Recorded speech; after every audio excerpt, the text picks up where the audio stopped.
Olá, eu sou Alec Hoffer, mestre Alec Hoffer, líder do Templo Sofiânico Filhos do Sol. E esse vídeo, com o título Contradições da Bíblia, é o primeiro de uma série. Se você quiser entrar em contato conosco, saber das nossas reuniões e nos visitar, basta você entrar em contato com o administrador desta página, deste canal no YouTube, onde você está ouvindo esta mensagem, ou escrever para nós, novoeon52@gmail.com, novo, AEON52@gmail.com. E é contradições da Bíblia mesmo, mas eu vou explicar para você. Tem muita gente que se ofende com as contradições da Bíblia, né? Mas vamos lá. Primeiro, o que eu vou falar aqui você não vai ver em nenhum comentário da Bíblia. Você não vai ver na obra de nenhum teólogo.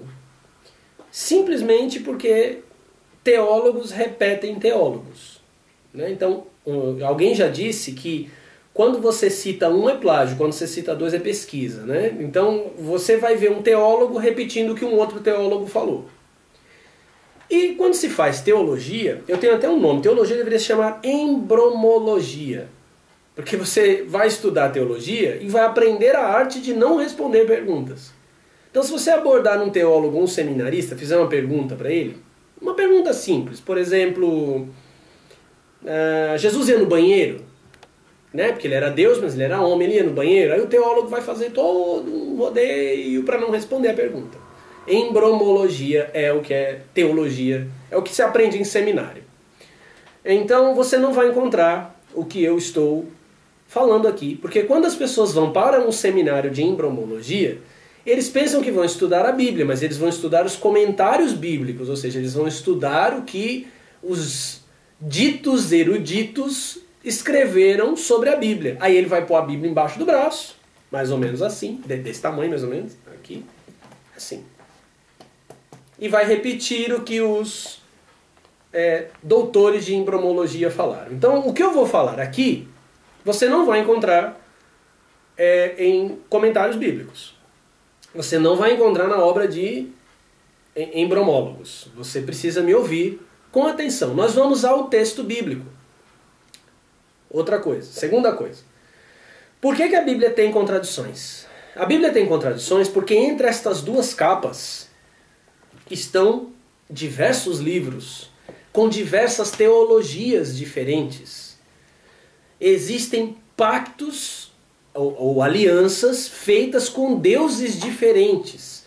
E isso você não vai encontrar só no Antigo Testamento. Não estou dizendo que o Antigo Testamento é uma aliança com Deus e o Novo é uma aliança com outro Deus. Eu estou dizendo que, por exemplo, mesmo no Novo Testamento, essas alianças estão misturadas. Então você vai ouvir ou ler Paulo dizendo uma coisa, e Tiago, Pedro e João dizendo outra coisa, e Judas dizendo outra coisa. Porque são duas alianças diferentes. Paulo faz menção a isso na carta aos Gálatas. Ele diz que um evangelho, que era o evangelho aos gentios, e se você não é judeu, você é gentio, foi dado a ele. E o evangelho aos judeus, chamado de evangelho da circuncisão, foi dado a Pedro, Tiago e João. Então, se você é gentio, como eu, quem não é judeu é gentio, o evangelho que foi dado a você foi dado a Paulo. Então vão haver contradições. Tiago vai desdizer Paulo, porque esses evangelhos são opostos. Eles são diferentes, eles anunciam palavras, pactos, modos de relacionar com Deus que são diferentes. Os apóstolos não eram um clubezinho de amigos felizes que saíam de mãos dadas por aí evangelizando o mundo. Então precisamos entender onde essas diferenças estão. Outra coisa, que é a terceira e última para a gente entrar efetivamente no texto, é a seguinte. Quando alguém vier, e você já deve ter passado por isso, se não passou, talvez você não seja nem humano, não esteja vivendo na Terra. Mas se você vive na Terra, principalmente no Brasil, alguém já chegou para você sacando um texto bíblico e dizendo aqui a palavra de Deus diz, está escrito e blá blá blá blá blá blá blá blá.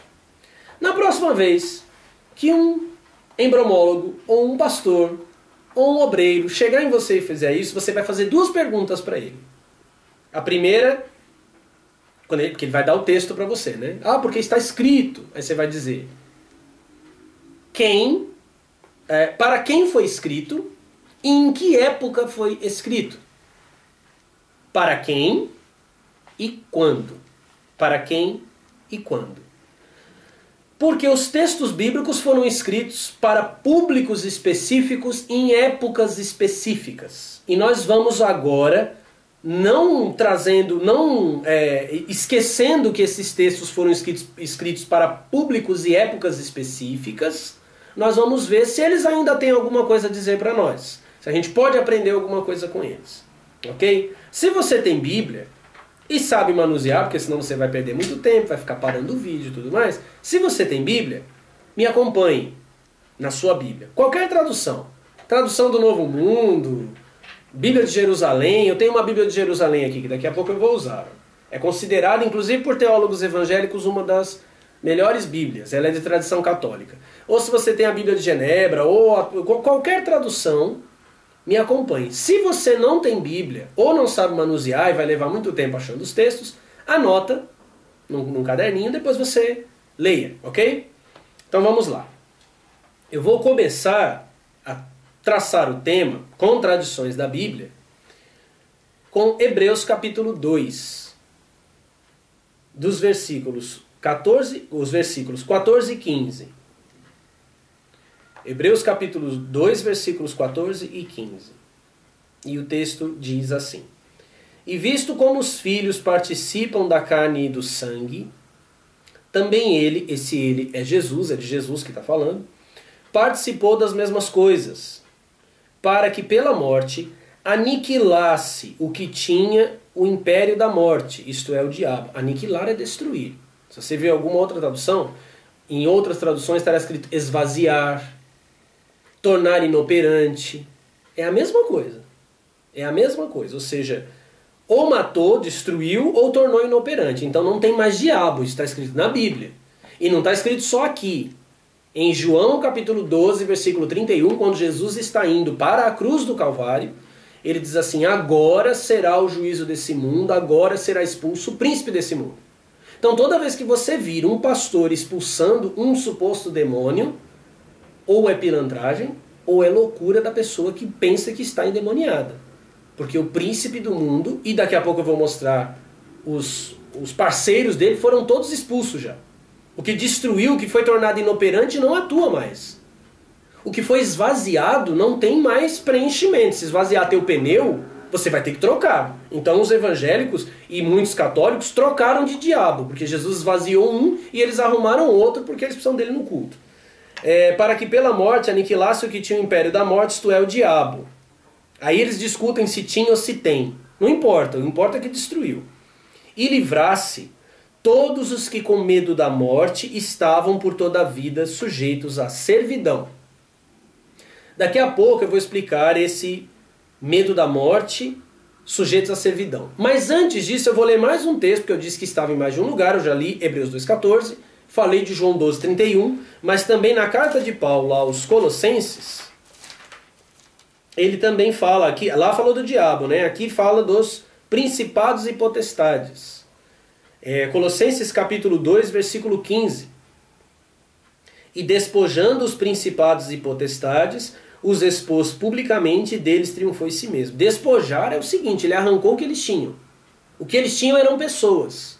O que eles tinham eram regiões, terras. Ele despojou. Jesus na cruz, João 12,31, agora é o juiz do mundo, ele arrancou das mãos deles o que eles tinham. Então eles não têm mais. Então quando alguém te disser que o Lost é do demônio, o Supernet é do demônio, a PUC é do demônio, a Hello Kitty é do demônio, eles não têm nada. O diabo não tem nada. Os demônios, ou os principados e potestades, aqui os tais anjos caídos, eles não têm nada.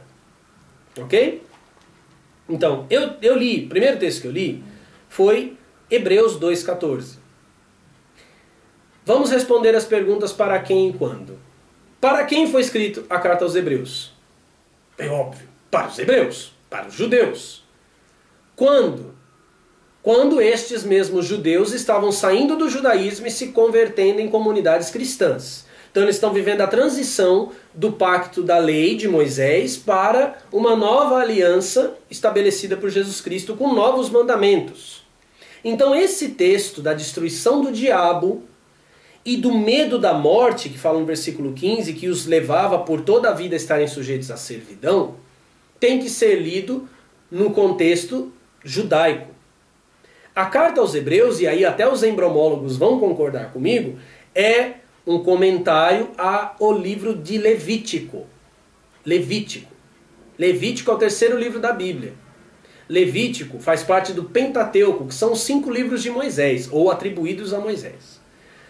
Então, o objetivo desse nosso estudo, Contradições da Bíblia, é mostrar que o edifício da embromologia, ele está construído sobre... Ele tem umas camadas. A primeira camada é a lei de Moisés. Eu vou dizer para você o que é pecado. Você vai ver daqui a pouco o que é pecado. Então, tem a lei de Moisés. Aí a segunda camada desse edifício é o pecado. Depois vem o diabo e os demônios. Então, quando Jesus, o texto diz que ele destruiu o diabo, é porque ele começou destruindo da base esse prédio, que foi a destruição da lei. Em Romanos, a carta de Paulo aos Romanos, capítulo 10, versículo 4, diz que o fim da lei é Cristo, para a justiça de todo aquele que crê. Então, a lei de Moisés termina em Cristo. E, por consequência, ela derruba o edifício todo. Mas eu disse que Hebreus é um comentário a Levítico. Então a gente vai ir lá para Levítico, lá no começo da Bíblia, no Antigo Testamento, inclusive para entender o que é o pecado. Porque parece muito simples essa resposta para nós que vivemos um país culturalmente cristão, mas ela não é tão simples assim. Ou pelo menos não é descrita corretamente. Então eu vou dar alguns exemplos aqui. Levítico capítulo 4, porque Levítico é o seguinte, ele é um livro muito agradável de se ler. É mentira, não é agradável, ele é chato pra caramba. Mas esse livro de Levítico, ele é escrito assim: fulano cometeu tal pecado, sacrifício para tal pecado é tal coisa. Entendeu? É assim, fiz tal coisa, aí eu tenho que fazer tal coisa para me perdoar, para me purificar desse pecado. O livro de Levítico é inteirinho assim. Então, se você tiver paciência, não tiver nada mais interessante para fazer, Facebook estiver muito parado, ninguém te segue no Twitter, leia Levítico. Ou não. Levítico capítulo 4, a partir do verso 13. Mas se toda a congregação de Israel errar, e o negócio for oculto aos olhos da congregação, e se fizerem contra algum dos mandamentos do Senhor aquilo que não se deve fazer e forem culpados, então aqui está a definição de pecado. O que é pecar? É fazer contra algum, aí não são os 10 mandamentos igual o Adventista fala, não. São 613 mandamentos. Começa lá no capítulo 20 de Êxodo e vai embora. É mandamento pra cacete. Não são 10, são 613. E você nem imagina que são 613 e está quebrando os 10. Pois é, você que quebra os 10 saiba que são 613. Se você fizer algo contra algum dos mandamentos do Senhor, e aquilo que não se deve fazer, é culpado, ou seja, tem pecado. Pecado é transgredir a lei do Antigo Testamento. Aí versículo 14. E o pecado em que pecarem for notório, ou seja, todo mundo soube, então a congregação oferecerá um novilho por expiação do pecado e o trará diante da tenda da congregação. Muito justo, né? O cara peca, mata um animal inocente no lugar dele. É a lógica do Antigo Testamento. E os anciãos da congregação, tipo os pastores, porão as suas mãos sobre a cabeça do novilho perante o Senhor e degolar-se-á o novilho perante o Senhor. Coisa linda, né? Leia para o seu filho a Bíblia, livro de Levítico. Então o sacerdote ungido trará do sangue do novilho a tenda da congregação. Ó, tá ficando mais bonito. Você sabe o que é degolar, né? Pegou uma faca e cortou o pescoço do novilho. Que não tinha nada a ver com o pecado deles. Só que quando cortou, tinha um sacerdote lá enchendo uma bacia com sangue. Recolhendo o sangue. Versículo 17. E o sacerdote molhará o seu dedo naquele sangue e o espargirá 7 vezes perante o Senhor diante do véu. Tinha um véu lá no tabernáculo que separava as regiões do tabernáculo. Então o sacerdote molhava a mão e ficava espargindo sangue na cortina. Lindo trabalho sacerdotal. E daquele sangue porá sobre as pontas do altar, que está perante a face do Senhor, na tenda da congregação, e todo o resto do sangue derramará à base do altar do holocausto que está diante da porta da tenda da congregação. Tirará dele toda a sua gordura e queimá-la sobre o altar. Então essa coisa nojenta que vocês estão vendo aqui, eu vou explicar. Esse altar, ele tinha 4, quando fala ponta, eram chifres. Você pensa que o chifre está na cabeça do diabo, mas estava no altar do Senhor de Israel. 4 pontas, 4 chifres. Então o cara encheu a bacia e espargiu no véu. Aí ele ia derramava o sangue nas pontas. Aí na base do altar do holocausto, que esse altar do holocausto, você não sabe o que é holocausto, é esquartejar um animal. Jefté, um dos grandes heróis do livro de Juízes, que principalmente se você for assembleiano, você já ouviu muito falar de Jefté. Eles amam Jefté. Jefté fez isso com a filha. Esquartejou e queimou o corpo da filha para o Senhor. Está no livro de Juízes. Procura na internet Jefté, um herói da fé. Jefté. Então, esse altar do holocausto, aí na base do altar do holocausto, o cara derramava o resto do sangue. Parece uma evocação de demônio de um filme de terror, mas é algo feito para Deus, ou o Deus do Antigo Testamento. Então você viu, né? Erraram, foi notório, fez o sacrifício. Aí não fica só nisso não. No capítulo 5, tem aqui o sacrifício pelos pecados ocultos. Isso é título, tá? Nem todas as Bíblias vai ter, mas está no capítulo 5. Sacrifício pelo sacrilégio e sacrifício pelos pecados de ignorância. O evangélico que diz que Deus perdoa os tempos da ignorância, saiba que você está enganado. Segundo o Antigo Testamento, se você pecar e não sabe que está pecando, você é culpado. E se você dá dízimo, você está debaixo da lei. Se você é dizimista fiel, você está debaixo da lei. Porque não tem dízimo no Novo Testamento. O dízimo é mencionado no Novo Testamento. Ele é ordenado na Antiga Aliança por meio de Moisés. E o imbecil que agora disse que não, porque Jacó deu dízimo. Quando Paulo cita o livro do Gênesis, ele cita em Gálatas capítulo 4 a analogia de Agar, a esposa de Abraão, a escrava de Abraão, e Sara, esposa de Abraão, que ele vai fazer uma analogia entre os dois testamentos por meio dessas duas mulheres e os filhos dela, ele fala que isso está escrito na lei. Tudo aquilo que Moisés escreveu é lei, e todo mundo pensa ou acredita ou se atribui a Moisés a escrita do livro do Gênesis. Então aquilo que Moisés escreveu é lei.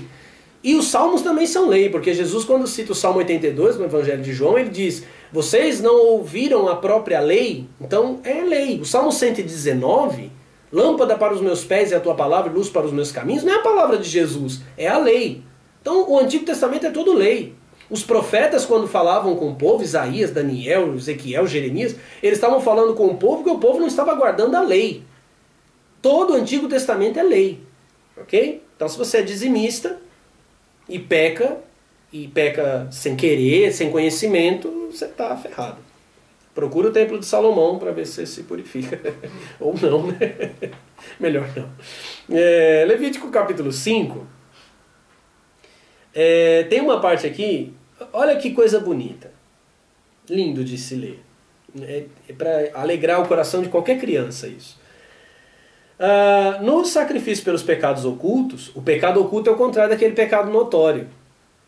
Aqui não é o pecado da ignorância. Eu vou ler o pecado da ignorância daqui a pouco. Mas o pecado oculto é aquele que você cometeu e ninguém ficou sabendo.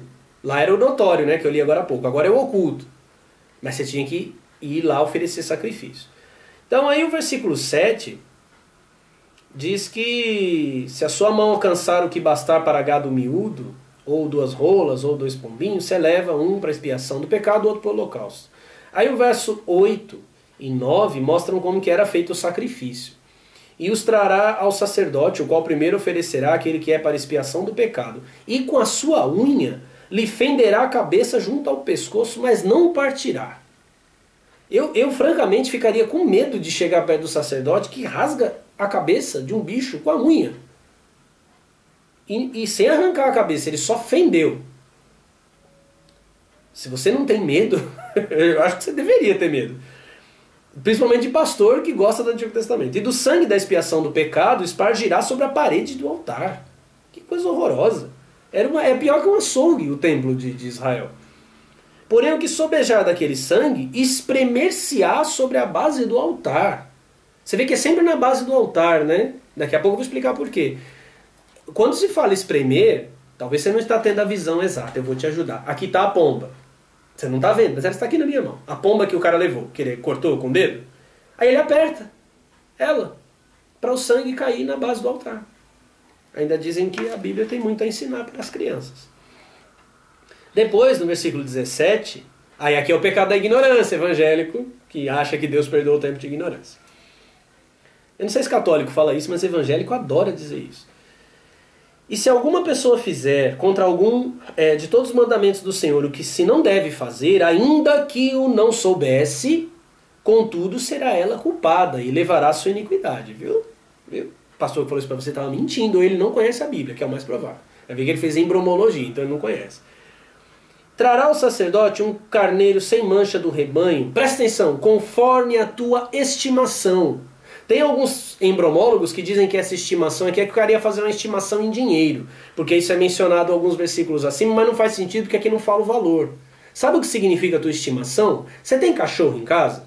Você tem peixe no aquário? Passarinho? Gato? Se você pecar por ignorância, ele é que tem que morrer. Ele é que tem que ser levado. Você não pode pegar qualquer outro. Não pode pegar o cachorro do vizinho, o gato da sua tia, que comeu teu peixe, teu passarinho. Não vai resolver. Tem que ser o seu, conforme a tua estimação. É lindo isso, né? Então, conforme a tua estimação, para expiação da culpa. E o sacerdote, por ela, fará expiação do seu erro, em que o errou sem saber, e lhe será perdoado. Expiação de culpa certamente se fez culpado ao Senhor. Tá vendo? Tá escrito isso. Agora, esse lance do sangue jorrando o tempo todo no altar, eu vou mostrar aqui para você, ainda no livro de Levítico, tem um pouquinho só de paciência, mas segura um pouquinho o vômito, tenha só um pouquinho que eu vou te mostrar mais uma coisa interessante aqui. Levítico 17. Depois eu vou ler também Deuteronômio 12. Levítico 17, versículo 10 e 11, diz assim: qualquer homem da casa de Israel ou dos estrangeiros que peregrinam entre vós, tipo evangélico que é gentil, mas toca chofar na igreja, é peregrino gentil no meio do judeu, que comer algum sangue, ó o chouriço, ó a carne crua no churrasco, contra aquela alma que comer sangue, eu porei a minha face, a extirparei do seu povo. Isso significa matarei, que é extirpar. Porque a alma da carne está no sangue, pelo que vô-lo tenho dado sobre o altar. Quer dizer, ele mandou pôr no altar, porque a alma, a vida, em algumas traduções, a vida da carne está no sangue. Ele mandava que a vida fosse derramada no altar dele. É tipo um deus vampiro, bebendo sangue, entendeu? Para fazer expiação pela vossa alma, porquanto é o sangue que fará expiação pela alma. Versículo 14, porque é a alma de toda a carne, o seu sangue é pela sua alma. Ele repete a proibição dos judeus de comer sangue. É a partir desse texto que você tem que entender Ezequiel 18, versículo 4. Você que vai numa igreja evangélica ou tem um parente que vai, você já deve ter ouvido aquela história de eu tenho que evangelizar porque eu tenho que salvar as almas. Né? Porque a alma não morre, mas Ezequiel 18, 4 diz: a alma que pecar, essa morrerá. O que quer dizer? Tem que ler a base desse texto aqui. A alma que pecar, ou o homem que pecar, porque lá em Gênesis 3 diz que Adão foi feito uma alma vivente, quer dizer que ele tinha sangue correndo no corpo. Tem nada de espiritual no Antigo Testamento. É tudo carnal. Então, o homem que pecar, o sangue dele será derramado. Por isso que a alma morre, porque o sangue quando cai e fica vivo, ele continua vivo. Dá para pegar uma poça de sangue e fazer transfusão de sangue para outra pessoa? Não dá. O sangue está morto. Então a alma que pecar, esta morrerá. Mas ele diz mais, ele diz: todas as almas são minhas. Ou seja, ele reivindica o sangue de toda a humanidade, o sangue de todos os homens, ele quer para ele. O sangue dos animais, ele quer para ele. Esse sangue dos animais era derramado à base do altar porque ele literalmente bebia este sangue. Se você acha que eu estou falando coisas feias do Deus que você pensa ser o verdadeiro Deus, eu vou ler Deuteronômio capítulo 12. E já estou saindo do Antigo Testamento, paciência. Versículo 23 e 24. Somente esforça-te para que não comas o sangue, pois o sangue é a vida.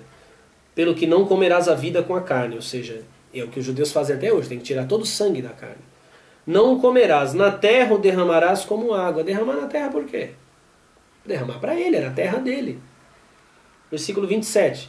Oferecerá os teus holocaustos, a carne e o sangue, sobre o altar do Senhor teu Deus. E o sangue dos teus sacrifícios se derramará sobre o altar do Senhor teu Deus. Porém a carne comerás. Porque é uma refeição compartilhada. Você come a carne, ele bebe o sangue. Entendeu? Legal? Gostou? Não, né? Eu não gostei, mas tudo bem. Vamos lá. Então, a morte era visível para quem desobedecia os mandamentos. Ou ele morria, porque mandavam matar, porque Deus matava, ou ele viu o animal morrendo. Aí agora a gente volta lá, a pergunta de quem, para quem e quando. Quem que vivia com medo da morte? Os hebreus. A carta é escrita aos hebreus. O autor da carta aos hebreus não estava pensando em mim, ele nem sabia que eu ia nascer. Ele não estava pensando em você, ele nem sabia que você ia existir. Ele está falando para os hebreus. Eles é que, no versículo 15 de Hebreus 2, e livrasse os que com medo da morte estavam por toda a vida sujeitos à servidão. Tanto é que o versículo 16 diz assim, porque na verdade ele não tomou os anjos, mas tomou a descendência de Abraão. Quer dizer, está falando da descendência de Abraão. Eles é que estão com medo da morte. Agora resta saber quem é o diabo. E aí é a grande sacada. Você pensa, porque você já viu isso em filme, em livro, que os anjos caídos estão no inferno, eles são demônios, né? Eu não esqueci do edifício não, tá? Lei, pecado, demônio. Você vai entender. Que eles estão induzindo as pessoas para o pecado, né? Nada mais errado. Os anjos, que você entende como caídos, aqueles principados e potestades, que eu li agora há pouco lá em Colossenses 2,15, eles são os criadores da religião. Eles são os construtores, inclusive, disso que hoje é chamado cristianismo. Essas religiões do pecado, do diabo, elas são feitas, criadas, construídas, alimentadas por estes anjos caídos e pelo diabo disfarçado de Deus. O texto aqui de Hebreus 2,14 diz que ele tinha o império da morte, ou ele tem o império da morte. Quem quiser que ele tenha ainda, tudo bem, fica com ele e com o império da morte. Que ele tinha o império da morte. Como que esse império da morte foi estabelecido? Na segunda epístola de Paulo aos Coríntios, no capítulo 3, da segunda epístola de Paulo aos Coríntios, eu vou fazer de conta que você já achou e vou ler. Versículo 6. O qual nos fez também capazes de ser ministros do Novo Testamento, não da letra, mas do Espírito, porque a letra mata e o Espírito vivifica. Isso aqui é o que eu falei no começo. O que foi dito aqui, o que Paulo está dizendo aqui, serve de exemplo e referência para nós, mas foi escrito no século I. A letra envelhece. Daqui a pouco ele vai falar isso, sobre a velhice da letra. Daqui a pouco eu vou ler para você um texto em que ele fala sobre a velhice da letra. A nova aliança é do Espírito, ou seja, comunicação espiritual direta com o divino. Versículo 7. E se o ministério da morte, gravado com letras em pedras, gravado com letras em pedras, o que é que foi gravado com letras em pedras? Não foram os 10 mandamentos? Paulo diz que essas letras gravadas na pedra são o ministério da morte. O que tinha o poder da morte, o ministério, ou seja, a atuação da morte, veio em glória de maneira que os filhos de Israel não podiam fitar os olhos na face de Moisés, por causa da glória do seu rosto, a qual era transitória, como não será de maior glória o ministério do Espírito, esse ministério que eu estou anunciando para você.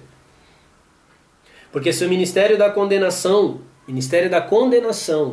não da salvação, foi glorioso, muito mais excederá em glória o ministério da justiça. Depois, versículo 13. E não somos como Moisés, que punha um véu sobre sua face, para que os filhos de Israel não olhassem firmemente para o fim daquilo que era transitório. Agora escuta. Mas os seus sentidos foram endurecidos nos filhos de Israel. Porque até hoje o mesmo véu está por levantar na lição do Velho Testamento, o qual foi por Cristo abolido. Jesus aboliu o Velho Testamento. O que é que o Velho Testamento faz colado com o Novo na Bíblia? Ele aboliu. E abolindo o Velho Testamento, ele aboliu o pecado que está lá no Velho Testamento. Mas eu vou continuar. E até hoje, quando é lido Moisés, o véu está posto sobre o coração deles. Quando você vai numa igreja e o cara lê Isaías, Jeremias, Davi e seu amigo íntimo Jonatas, quando você vê esse tipo de coisa, você está lá, está lendo Moisés, porque tudo a base, o fundamento é Moisés, a lei de Moisés. Um véu é posto sobre o coração das pessoas. Um véu. Elas entram, os sentidos delas são endurecidos. Quer dizer que elas perdem o discernimento, a visão espiritual. É o que faz a leitura do Antigo Testamento. Coloca as pessoas num sono espiritual. Veja bem, aí você tem um cara que está na igreja, aí o cara andava com você, né? O cara jogava bola, mexia com mulher com você quando passava na rua, tomava uma cerveja com você, aí ele virou crente. Aí ele anda de terno, com a Bíblia desodorante embaixo do braço, e condena você. Aí o que ele fala? Eu me converti. Mas é mentira. É mentira. Ele não sabe que é mentira. Mas é mentira. Porque o verso 16 de 2 Coríntios 3 diz: mas quando se converterem ao Senhor, então o véu se tirará. Todo mundo que está tomando o Antigo Testamento não está convertido ao Senhor. Ou você está com Moisés ou você está com Jesus. Simples assim. E para quem acha que não, eu estou lendo a Bíblia, que você diz que é a palavra de Deus. Ora, o Senhor é Espírito. E onde está o Espírito do Senhor, aí a liberdade. Liberdade, liberdade, liberdade. A mesma liberdade que Paulo fala para os Gálatas, que se converteram com a pregação de Paulo, mas eles estavam voltando para o Antigo Testamento. Paulo diz para eles: foi para a liberdade que Cristo vos libertou. Não se metam de novo debaixo de jugo de servidão. Jugo de servidão é jejum, é jugo de servidão. Jugo de servidão é dízimo. Jugo de servidão é dia santo, sábado, domingo. Não comer carne na sexta-feira santa. Nós no tempo sofremos, fizemos um churrasco. Como diria o Evangelho, foi uma bênção.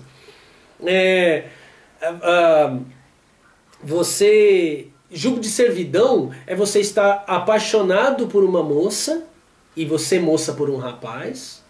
Vocês são adultos responsáveis, cuidam da saúde um do outro, mas vocês não podem fazer sexo antes do pastor pôr a mão suada na tua cabeça ou do juiz mandar você assinar um papel. Isso é jugo de servidão. Ele vai estar na sua casa depois? Ele vai estar na sua cama depois? Isso é jugo de servidão. Onde está o Espírito do Senhor, a liberdade. Mas todos nós, com a cara descoberta, ou seja, não como Moisés que cobriu o rosto, refletindo como um espelho a glória do Senhor, somos transformados de glória em glória na mesma imagem, ou seja, na imagem dele, como pelo Espírito do Senhor. Aí, para você ver, a Bíblia não tinha versículo, capítulo e versículo. Essa aqui são divisões postas pelos embriomólogos, né? Apesar que facilita a leitura, mas também confunde. Então eu vou continuar lendo no capítulo 4. Olha o que diz o capítulo 4. Versículo 3. Lembra do véu lá posto no coração, né? Mas se ainda o nosso evangelho está encoberto, para os que se perdem está encoberto. Versículo 4. Nos quais o Deus deste século cegou os entendimentos dos incrédulos, para que não lhes resplandeça a luz do Evangelho da glória de Cristo, que é a imagem de Deus. Esse Evangelho porque ele disse lá, que nós somos transformados na mesma imagem. Então o Evangelho é isso. Jesus é a imagem divina. E você é transformado na mesma imagem divina. Isso é o Evangelho. O Evangelho quer te transformar em Deus. Ele tem o objetivo de divinizar você. Salvação é ser transformado na imagem de Deus. Não é ir para o céu e não ir para o inferno. Ele diz que este evangelho, o Deus deste século era, não é século XX, século I, Deus daquela era, cegou o entendimento dos incrédulos. Algumas traduções, como a Bíblia de Jerusalém, diz o Deus deste mundo, ou seja, o Deus desta época, deste sistema. Esse Deus não é o diabo. Sabe por que não é o diabo? Existe uma igreja de Satanás. Eu sei que você sabe disso, ou que se você não sabe, eu estou te avisando. Existe uma igreja de Satanás, fundada por Anton LaVey. Essa igreja de Satanás é microscópica, tem pouquíssimos membros. E o Vaticano é pequeno? Tem quantas igrejas evangélicas perto da sua casa? Melhor, quantos senadores, deputados, satanistas você conhece? Agora, quantos evangélicos você conhece? A Comissão de Direitos Humanos no Brasil é presidida por um satanista ou por um pastor pentecostal? O Deus desta era. Quando você olha o Tribunal de Justiça, tem uma cruz lá na parede. Ué, não tem um pentagrama invertido. Tem uma cruz. Quem é o Deus desta era? O Deus desta era é o Deus do Antigo Testamento, que está ostentando a cruz de Jesus morto, dizendo, matei, acabei com ele. Isso é isso que você vê quando de repente você não suporta a religião. Você está me vendo e pensando, isso é tudo besteira, porque eu não aguento a religião. Aí você se declara ateu. Aí se você falar que você é ateu, o cara te trata como se você nem humano fosse. Porque o Deus deste sistema de coisas exige ser adorado como Deus único. Viu quem é o que tinha o império da morte? O mesmo que estabeleceu o ministério da morte. Diabo, Jeová, o Deus de Israel. Por meio da lei de Moisés, ele encobre o evangelho. É por isso que o que eu estou falando você não vai encontrar, porque o evangelho está encoberto, escondido pela lei, pelos mandamentos da lei. Ok? Então compreendeu, né? Então eu disse que em Romanos 10, 4, que Jesus é o fim da lei. Então agora nós vamos para Romanos, para que eu te mostre mais umas... Estou acabando já, paciência. Estou no finzinho já. Daqui a pouco você vai comer um miojo. Romanos capítulo 7. Paulo está falando do fim da lei. Aí ele diz no versículo 4, eu disse que eu ia usar a Bíblia de Jerusalém, acabei não usando, mas ela está aí, tá? Ela é muito boa. Romanos 7, versículo 4. Assim, meus irmãos, também vós estáis mortos para a lei pelo corpo de Cristo, para que sejais douto, daquele que ressuscitou de entre os mortos, a fim de que demos frutos para Deus. Você vê que Paulo diz que o Cristo ressuscitado é outro. Por que o Cristo ressuscitado é outro? Jesus disse no Evangelho de João, vocês não me verão mais. O mundo não me verá mais. Mas vocês me verão, vocês os discípulos.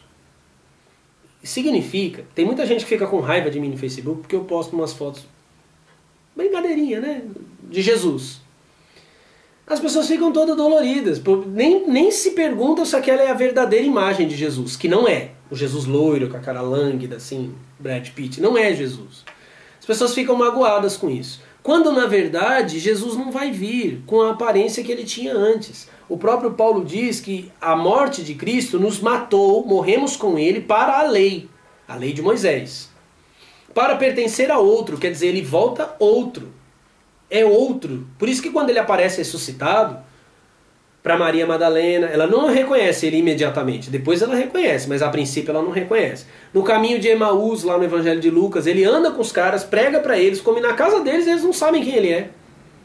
No Evangelho de João, ele aparece para Pedro, os outros que estão pescando, eles não sabem que é Jesus. Eles só desconfiam que é quando ele faz um milagre de multiplicação de peixes. Então, é outro.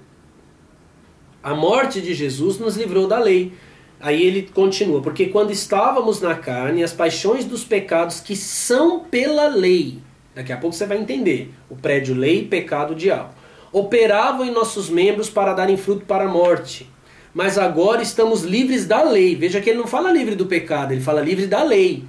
Pois morremos para aquilo em que estávamos retidos ou presos, para que sirvamos em novidade de espírito e não na velhice da letra. Isso quer dizer que nós temos que ir até além de Paulo, porque é novidade de espírito. As cartas de Paulo foram escritas no século I. Estou usando-as apenas para mostrar que Paulo anunciou o ministério do espírito, não da letra. Então toda vez que alguém abrir um livro e falar, porque está escrito, saiba que ele pode ser até Hare Krishna, espírita, ele está no mesmo pacto da mesma velhice da letra. O que a Kardec escreveu já está passado também. Aí ele explica, continuando, né, versículo 7, que diremos, pois, é a lei pecado? De modo nenhum. A lei não é o pecado. Mas eu não conheci o pecado senão pela lei, porque eu não conheceria a concupiscência se a lei não dissesse não cobiçarás. Então Paulo está dizendo, e aqui é um dos 10 mandamentos, é o último dos 10 mandamentos, não cobiçarás. Paulo está dizendo, e ele diz no versículo seguinte, mas o pecado, tomando ocasião pelo mandamento, despertou em mim toda a concupiscência, porquanto sem a lei estava morto o pecado. Então o que Paulo está dizendo é o seguinte, sem lei nós não temos desejo de pecar. Eu sempre digo para as pessoas que nós não temos pecado. Eu não tenho pecado. Nenhuma das pessoas que frequentam o Templo Sofiânico Filhos do Sol tem pecado. Se ele tiver pecado, eu convido a frequentar a igreja evangélica mais próxima da casa dele. Já fiz isso com várias pessoas. Daqui a pouco você vai entender. Eu não tenho pecado porque eu não estou debaixo da lei. E a lei foi destruída por Cristo, aniquilada, tornada inoperante. E Paulo está dizendo, e aí quando eu falo isso, a pessoa fala, então pode matar, então pode roubar, então pode ser pedófilo. Tem lei aí, 10 mandamentos, um monte de igreja, e tem pedófilo, tem assassino, tem terrorista, tem Estado Islâmico, tem tudo isso. E tem por causa da lei. Se você entrar num presídio, a maioria dos caras lá acreditam nos 10 mandamentos, em Deus, é tudo, tem um monte de crente lá, filho de crente lá. Por que acontece isso? Porque a lei é que desperta. Paulo disse, eu não conheceria a cobiça se a lei não dissesse, não cobice. É o exemplo que eu sempre dou no templo. Não pense, você que está me vendo, no Jô Soares pelado andando de bicicleta com celular. Você pensou no Jô Soares pelado, porque eu disse, não pense. Não pense. Esse é o mecanismo, é a pedagogia do Antigo Testamento. Paulo diz que isso fez com que o nosso corpo fosse tomado pela paixão do pecado. Essa paixão é aquele desejo desenfreado e que uma vez consumado produz dor. É o caso que eu falei agora há pouco de você, evangélico ou católico, que está namorando e que tem desejo sexual, porque você é normal, né? Você é gente, então você tem desejo pelo teu namorado, pela tua namorada, aí vocês trans entram em crise. Mas se não pode, se é proibido, por que você tem vontade? Você tem vontade porque é proibido. Você tem vontade e não se controla porque estão te impondo uma lei para destruir você. E não estou esculachando teu pastor nem teu líder não, porque muitas vezes ele está na mesma merda que você está. Agora voltemos lá para o livro de Hebreus, que é onde tudo começou, para terminarmos. Vamos lá. A carta aos Hebreus, nós vamos para o capítulo 9. Aí você vai comer o seu miojinho, porque eu estou acabando. Capítulo 9 de Hebreus. Versículo 9. Ele está falando sobre os sacrifícios e tal, e ele fala o que é uma alegoria para o tempo presente, ou uma parábola, em que se oferecem dons e sacrifícios que, quanto à consciência, não podem aperfeiçoar aquele que faz o serviço. Daqui a pouco eu explico. Versículo 13. Porque se o sangue dos touros e bodes e a cinza de uma novilha esparzida sobre os imundos os santificam quanto à purificação da carne, quanto mais o sangue de Cristo, que pelo Espírito Eterno se ofereceu a si mesmo imaculado a Deus, purificará a vossa consciência das obras mortas para servides ao Deus vivo. Onde que o pecado atua? Vamos lembrar lá do cara que pecou e não sabia? Por que ele vai oferecer o sacrifício, se ele não sabe? Alguém bateu na porta dele e falou, você tem que sacrificar porque vai que você pecou. Você acha que foi isso? Ele sente culpa. Ele não sabe o que ele fez. Aquela música do Raul Seixas, aquela música Paranoia, eu pergunto o que é que eu fiz, meu coração não diz, mas eu sinto medo. Não, é a consciência acusada do pecado. Você não sabe o que fez, mas você está sentindo culpa. Está debaixo da lei do pecado. Então o cara vai sozinho, porque ele, de repente ele não fez nada, mas a consciência dele o acusa. E o texto aqui, que eu acabei de ler, esses textos que eu acabei de ler, diz que esses sacrifícios não purificavam a consciência. E os homens permaneciam nas obras mortas. O que é obra morta? Quando você acha que peca, vai atrás do padre e confessa, isso é obra morta. Você acredita que pecou e precisa da intercessão. Das não sei quantas Ave Marias, não sei quanto Salve Rainha, não sei quanto Pai Nosso. Obra morta. Você não está servindo ao Deus vivo porque você está com a consciência tomada de obras mortas. O sangue de Cristo não purificou sua consciência ainda. Quando você tá namorando, de novo, deixa eu lembrar de novo aí, você decidiu esperar, né? Você é evangélico, decidiu esperar. Você só não consegue esperar, você decidiu esperar. É difícil pra caramba, mas você decidiu esperar. Aí, nesse decidiu esperar, você não aguenta e transa. Aí você vai lá falar com o pastor, aí você quer batizar de novo, aí você choraminga na ceia, aí no começo do culto, né, tem igreja que faz isso todo dia. No começo do culto você pede perdão a Deus pelos seus pecados. Isso é obra morta. Você nunca vai ter vida para servir o Deus vivo porque você está preso. Você tem uma consciência que você e Deus estão separados. Isso vem da lei. Por isso que Jesus destruiu a lei, destruindo a lei, destruiu o pecado. Peraí, deixa eu mostrar uma coisa aqui, rapidinho. 1 Coríntios capítulo 15. Segura Hebreus com o dedinho aí se você abriu.